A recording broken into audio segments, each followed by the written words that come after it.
Ini orang-orang yang kerjanya rebahan, males-malesan, ngakunya mau hidup sehat, mau olahraga, tapi nggak pernah ngapa-ngapain, Pak. Nah. Oh, yang itu juga. Nah. Yang sana juga. Kena lagi. Detik Kang Dedi turun dan tidak menyalami si Ono Srono Jelma Beleguk. Kang Dedi Mulyadi juga terima kasih. Terima kasih banyak sekali lagi kami persilakan untuk kembali ke tempat semula. Mengginting sekaligus pemimpin dari redaksi Detik.com, dan kami juga ucapkan terima kasih kepada Bapak Ibu yang sudah berpartisipasi aktif. Aduh, kasihan guys, padahal udah ngarep banget ya sampai gelisah kayak gitu ya. Berharap ingin disalamin sama Kang Dedi Mulyadi, tapi guys ternyata kita lihat saja hanya karena satu tangan saja, tapi semua hal besar itu terjadi. akhirnya dicuekin guys. Kasihan. Artinya butuh kolaborasi. Hari ini bisa kalian bahagia. Saya ngasih bonus untuk petugas upacara dari Dodik ini 25 juta untuk dibawa pulang ke rumahnya masing-masing. Mantap. Dapat uang saku, makannya enak, tidurnya nyenyak, berubah mental, bajunya bagus, pulang dapat bonus, gratis lagi. Dan tentunya buat petugas yang lain juga kita siapkan 25 juta. Alhamdulillah. Nanti ditanya lagi, itu duit dari mana? Ladang ngonten.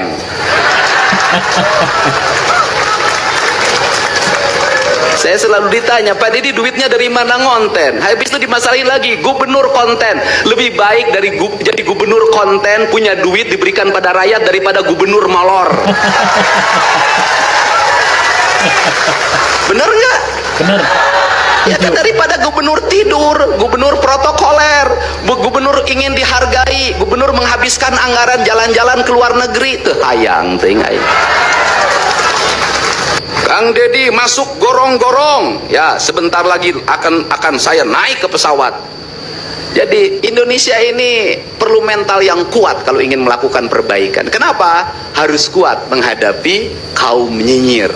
Dan biarkan yang nyinyir selalu sakit hati selamanya. Karena Jawa Barat akan terus mengalami peningkatan pembangunannya. Ini baru 3 bulan. 100 hari itu tanggal 30 Mei. 100 hari kepemimpinan saya.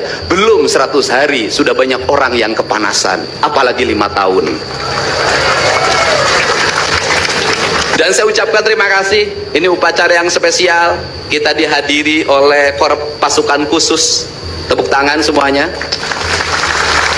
Ada Kopassus, ada Kostrad, ada Marinir, ada istilahnya apa sekarang Kopasgat.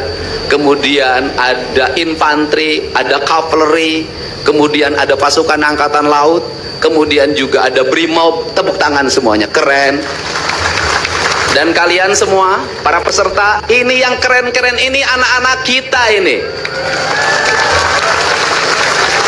Anak-anak kita yang keren-keren ini, kamu tengok ke kanan, tengok kiri sambil minta sama Allah, besok kamu yang berseragam seperti mereka. Tepuk tangan kalian semuanya, semangat. Semangat. Semangat. Semangat, semangat. Semangat.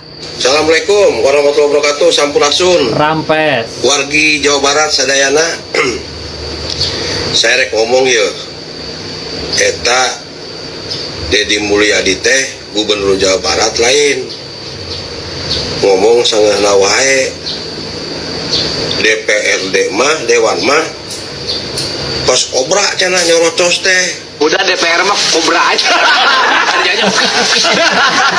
Ya kobra nggak bisa nanam. Iya bukan, kalau DPR itu kobra posisi di hutan itu kan. Kerjanya cuma nakut-nakutin aja. Cong itu ngomong tehnya. Eksekutif teh tanpa dewan teh, tanpa DPRD teh di tingkat kabupaten jeung provinsi moal berjalan anggaran teh atuh. Apa dewan oge mengkaji anggarannya, nyieun perdanya, ulah gitu ngomong teh. Apaan anjeun teh pernah jadi anggota DPRD, pernah jadi DPR RI, anjeun teh. Ulah yang kapake sorangan ku masyarakat, nya.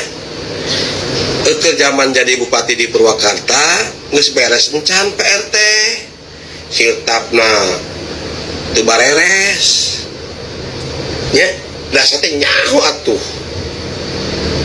lamun teu nyaho mah moal ngomong sanyaho. Ayeuna jadi gubernur erek nutaskeun ijazah mana nepi ka ayeuna can beres ijazah teh. Loba masyarakat nungguan ijazah dacan aku pemerintah Jawa Barat ek dibayar digratiskeun mana atuh.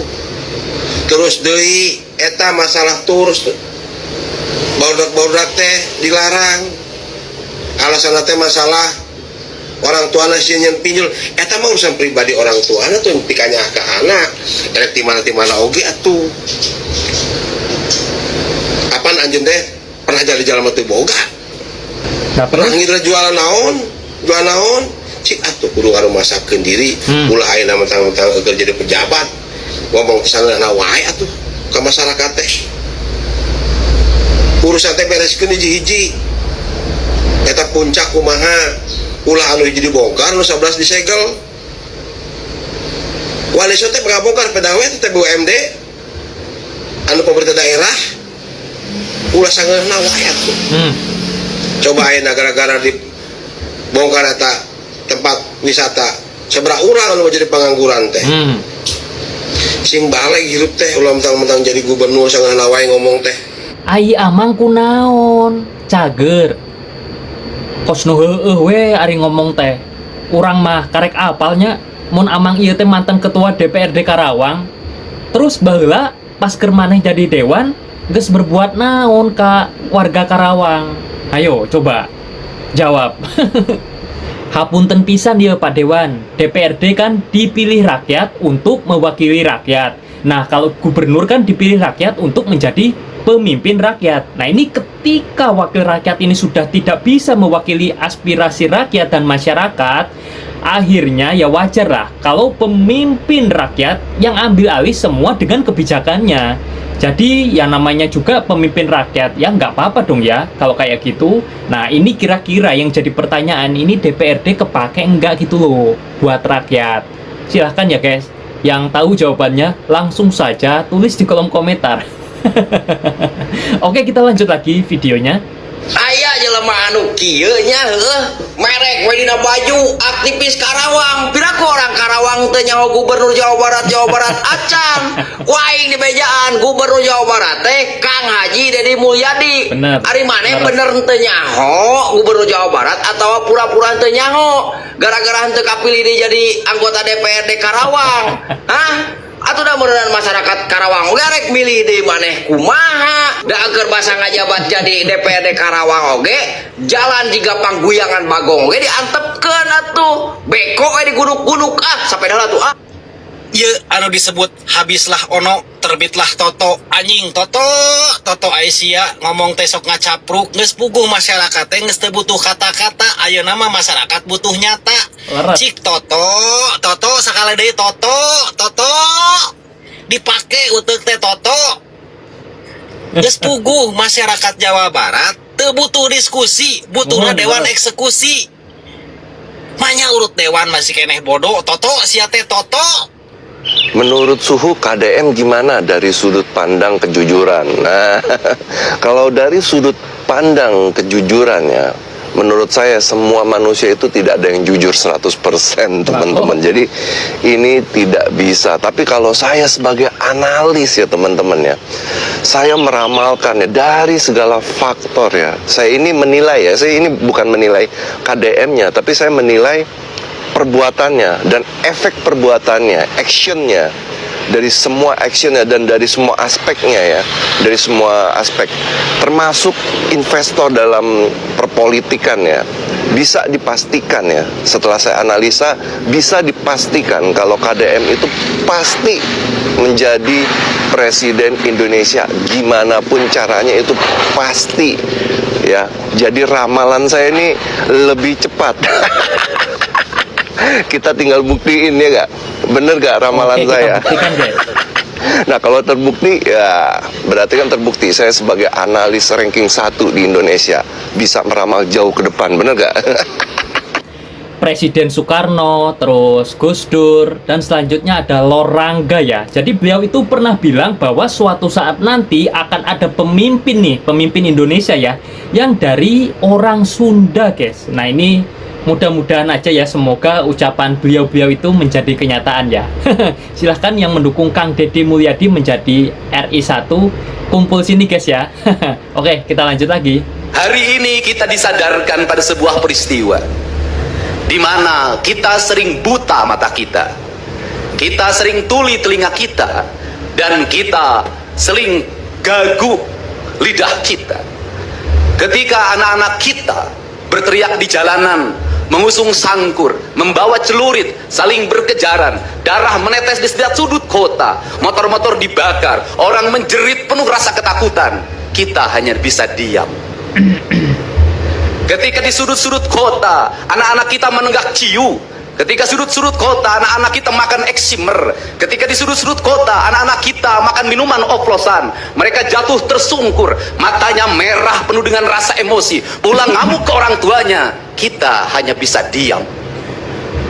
Ketika anak-anak kita menghabiskan waktu main game online sampai jam 4 pagi, tidak masuk sekolah, di rumah ngamuk, mengancam orang tuanya dengan pisau, menusuk kakeknya dengan sangkur, kita hanya bisa diam. Proses kita hanya dua, pidana dan penjarakan dalam penjara anak. Tetapi kita tidak pernah menyadari bahwa seluruh lorong-lorong kegelisahan mereka, seluruh hiruk pikuk jalanan tak membuat mereka nyaman. Sudut-sudut rumah menjadi neraka bagi kehidupan mereka. Lapang-lapang bola tergusur menjadi industri perumahan, pemukiman, dan pertokoan. Mereka kehilangan tempat bermain. Mereka kehilangan air yang jernih di sungai sehingga bisa mereka berenang. Mereka kehilangan gunung-gunung yang indah tempat mereka bercengkrama dengan alam. Mereka kehilangan sawah yang terhampar. Yang mereka lihat adalah kebisingan dan kebisingan. Bising di jalanan karena knalpotnya brong. Bising di rumah karena orang tuanya bertengkar. Maka mereka lari dalam lorong-lorong gelap. Digenggamnya handphone, diambilnya obat-obat terlarang, ditengahnya minuman dalam sebuah kelompok yang sama. Kita orang-orang yang terpinggirkan di rumah, kita orang-orang yang terpinggirkan di sekolah, guru-guru telunjuknya menunjuk pada wajahnya, tapi tak bisa memberikan solusi kegelisahan jiwanya. Semua orang hanya memberikan pengamatan, analisis, kajian. Itulah metodologi yang dikembangkan bangsa ini. Tetapi tidak ada yang berani mengambil solusi, mengangkat mereka di sudut jalanan, dimasukkan ke barak, dididik secara militer, diarahkan menjadi anak-anak yang berguna. Kedisiplinan militer adalah harga mati bagi kemajuan bangsa, ya, bukan benar. musuh. Pandangan-pandangan buruk terhadap militer adalah pandangan-pandangan orang yang takut anak-anak Indonesia bangkit, yang takut anak-anak Indonesia mencapai kemajuan. Mereka takut bangsa ini menjadi bangsa kokoh dan tegap. Mereka ingin bangsa Indonesia menjadi bangsa pemabuk yang setiap hari mabuk akan ilmu pengetahuan, yang setiap hari bertengkar di TV, yang setiap hari bertengkar di medsos, sementara hamparan kekayaan alam diambil sama mereka. Janganlah kita menjadi antek dari bangsa lain, memporak-porandakan diri sendiri dan bangsanya dengan alasan pengetahuan, dengan alasan hak asasi manusia. Anak membawa motor di bawah umur adalah pelanggaran hak anak. Kapan kita bertindak? Dan selama ini kita membiarkan anak-anak nonton film tanpa didampingi oleh orang tua. Itu adalah pelanggaran anak, dan kita tidak pernah bertindak. Anak-anak di bawah umur merokok, minum minuman keras, itu adalah pelanggaran hak anak. Semuanya kita berdiam. Anak-anak main game online, nonton tayangan-tayangan dewasa lewat media sosial, kita berdiam. Negeri ini akan hancur manakala semua orang berdiam. Maka orang yang memegang kekuasaan harus menggunakan tangannya untuk merubah seluruh kemunkaran ini menjadi sebuah kebajikan. Kalau kita berkomitmen pada bangsa ini, problem anak-anak kita adalah mengkonsumsi tayangan yang bukan haknya di media sosial.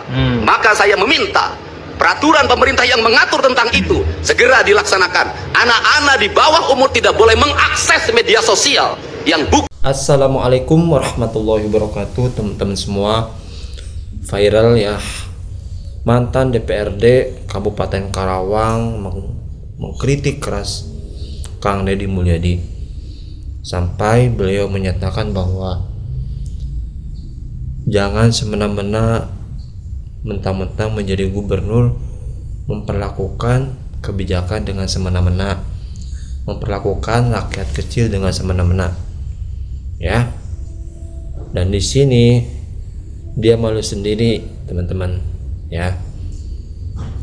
Rakyat Jawa Barat langsung ya, menepis ataupun ya mengomentari pernyataan dari beliau tersebut ya, khususnya warga Karawangnya itu sendiri ya teman-teman, bahwa kalian ataupun namanya Mang Toto ya,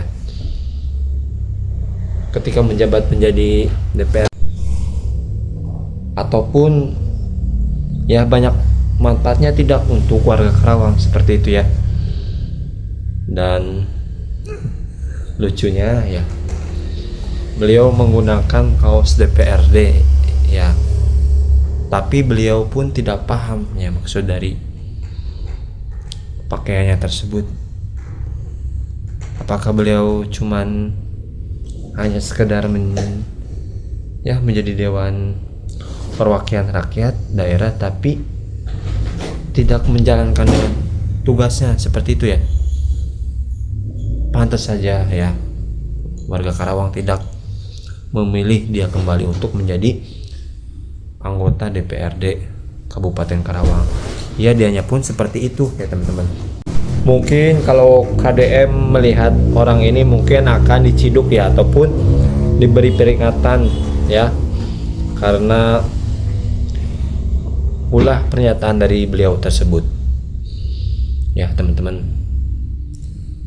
Sungguh memalukan sih, anggota DPRD ya harusnya tahu ya tugas dari DPRD itu apa.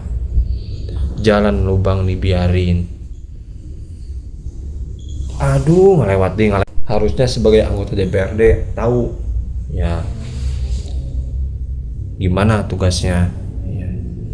Jalan lubang jangan dibiarin, ini jalan lubang dibiarin terus menerus, itu kata warga Karawangnya sendiri ya teman-teman. Oke, peringatan keras untuk orang ini ya, agar tidak semena-mena mengucap dari mulutnya untuk Kang Deddy Mulyadi. Oke, sehat selalu KDM, semangat, terima kasih, sampai berjumpa di next video. Assalamualaikum warahmatullahi wabarakatuh.